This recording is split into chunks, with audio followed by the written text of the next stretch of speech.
I'm a little over 20 hours into Death Stranding 2, and it's been a ride. You step into the boots of Sam Bridges, a lone courier on a mission to reconnect the scattered remains of civilization by delivering supplies and expanding the chiral network. The world is still as dangerous as ever, crawling with hostile brigands and haunting BTs. It's been 6 long years and Kojima fans have been eagerly waiting. So, was it worth the wait? Let's check it out.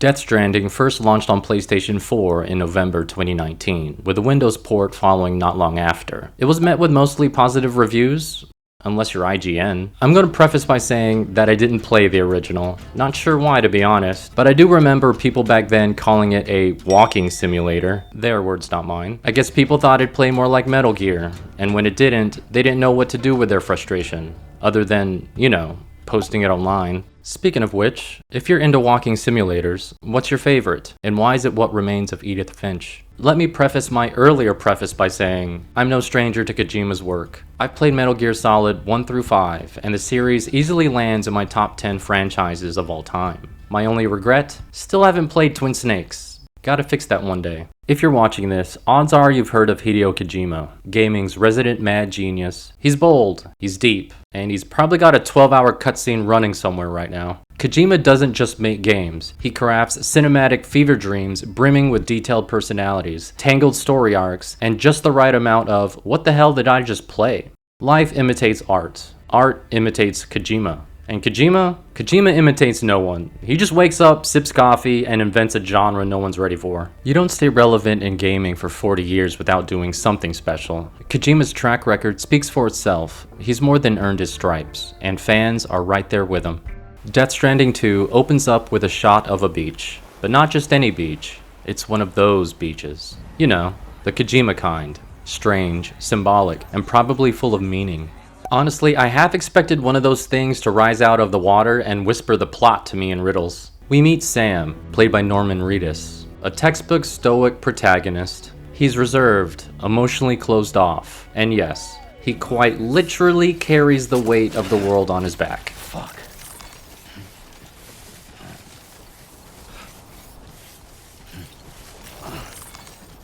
He's not just some quiet guy lugging packages. There's a depth behind that silence. He's been through a lot, scarred by the past, and haunted by the world-ending chaos of the Death Stranding. Sam never planned to be the one holding the world together, and yet, here he is, a survivor. As the world around him shifts, Sam starts to find himself, through the connections he rebuilds, the people he helps, and his bond with Lou. Little by little, his guard drops, and what's left is someone with a heart he doesn't quite know how to use. Also, you can tell Kojima poured his soul into this game, and then made sure you knew about it every 5 minutes. Connection to the outside.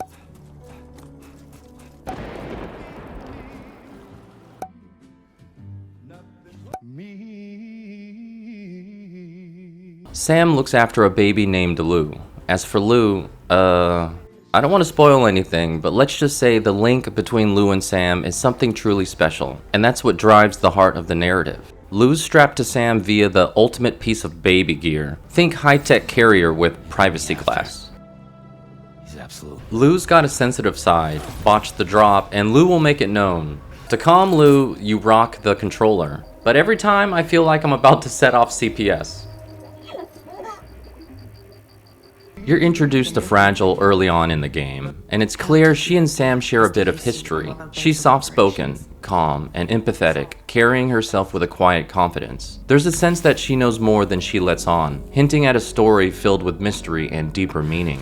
Fragile eventually invites Sam to join her newly established company, Drawbridge, whose mission is to help reconnect the fractured world through the chiral network. There are other members of Drawbridge. Each crew member brings something different to the table, with personalities as varied as the world around them. And since this is a Kojima game, you're in for some wonderfully eccentric characters. Take Dahlman, for example. Sam doesn't just use Dahlman, he yeets him into orbit for recon to get a bird's eye view of the terrain.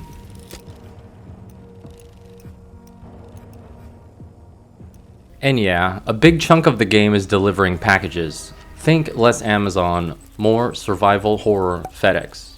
You'll be trudging through enemy territory, dodging sandstorms, and wrestling rivers like it's an Olympic Day event. And I gotta be honest, after getting a 1-star rating on my very first delivery, I completely lost it and went full Ace Ventura mode for the rest of my run.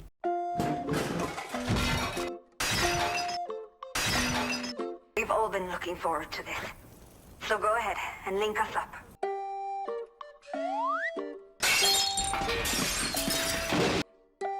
Hola, you're Sam, right? I assume you're here to drop off that stolen...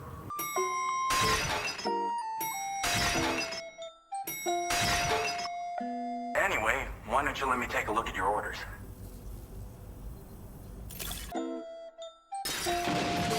Betting it was the government that sent you my way.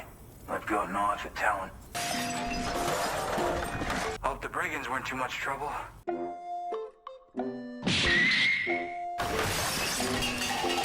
Careful with some of the packages. One wrong move and you'll go from 5 stars to return to sender. Whoops.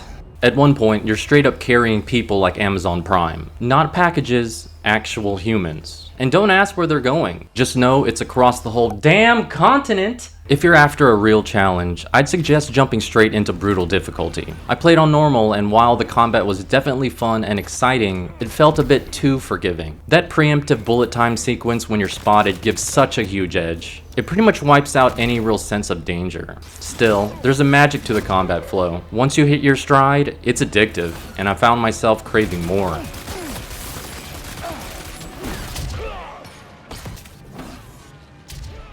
Haha, got him.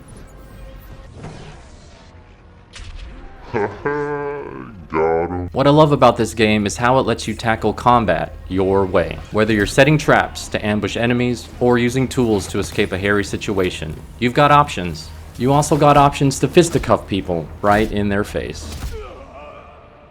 BTs haunt the landscape, turning exploration into a tense game of hide and seek. Taking them down isn't easy. You'll need the right gear and some planning. I still remember my first encounter and had no clue what I was doing. Still don't.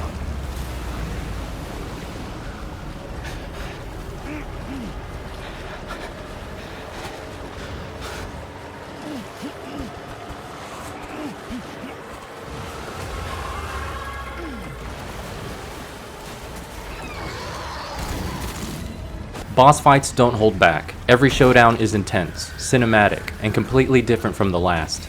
I was fully locked in.